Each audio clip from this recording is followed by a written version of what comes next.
These are my note cards. Alright, when I first started nursing school, I was tasked with learning how to take blood pressure manually. Hypertension, or high blood pressure, is having a reading over 120 systolic and over 80 diastolic. The importance of having good blood pressure is extremely high and could save yourself from many future diseases down the road. At the end of my speech, you will be able to take blood pressure manually. First, you will need to gather your supplies and prepare your patient. You will need a stethoscope, the proper size cuff for your patient, and a sphygmomanometer. Of course, there are a few other things you have to consider taking your blood pressure at home before you actually perform it. First is your patient could already be on treatment for high blood pressure, which means they could be on medications, a low sodium diet, anything that could potentially affect their reading. So you need to be aware that it might not be the most accurate depending on what they're on. Second is there are some health problems that require only taking the blood pressure in a certain arm, or some people can't even use their arms, they have to use their legs, which normally with women who have been diagnosed with breast cancer have to typically not have it taken on the affected side because it could be an extreme health risk. Lastly, according to eye health, people experience 2 different peaks of blood pressure during the day. First one is between 6 and 8 in the morning, and the second one is between 5 and 8 in the evening. So, of course, again, be aware that if you're taking your pressure during those kind of times, that it could be inaccurate because you're experiencing a peak where you're normally bottomed out during the day. Alright, now we can actually take the steps towards taking blood pressure. I have my patient here, and we are going to be using his left arm. So first, you find the proper size cuff, which I have right here. You wrap it around, making sure you put where it says artery right here, right above the artery on their arm.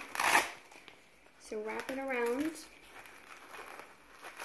Make sure it's tight, but not too tight. You don't want to be able to slip your fingers in there. Alright. Next, you make sure your bottom of your edge of your cuff is lined up right with your antecubital fossa, which is just your elbow crease. Next, you will take your stethoscope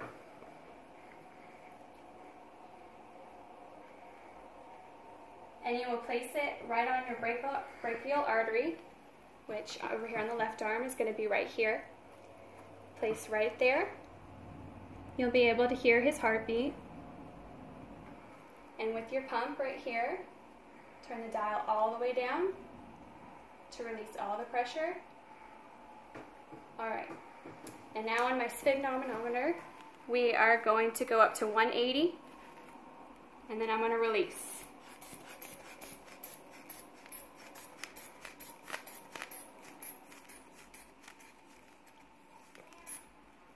You slowly release, listening for a first knock.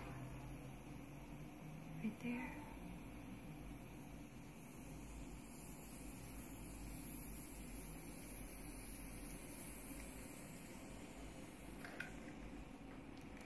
Alright. You listen for that first knock. That first knock is your systolic number. And that when the knocking stops, that last final beep or little blip you get on your sphygmomanometer is your diastolic pressure. So his reading was actually 121/92, I believe.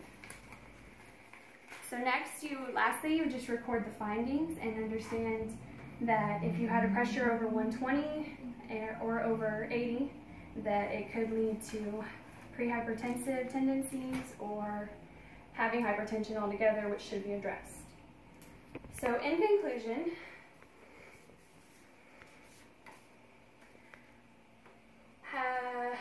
high blood pressure can affect anyone and should be taken very seriously.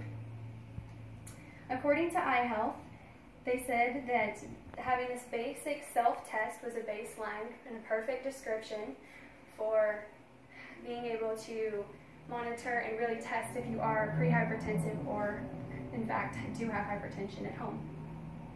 I do believe checking your blood pressure at home is an important skill to maintain your overall health in the future. Thank you.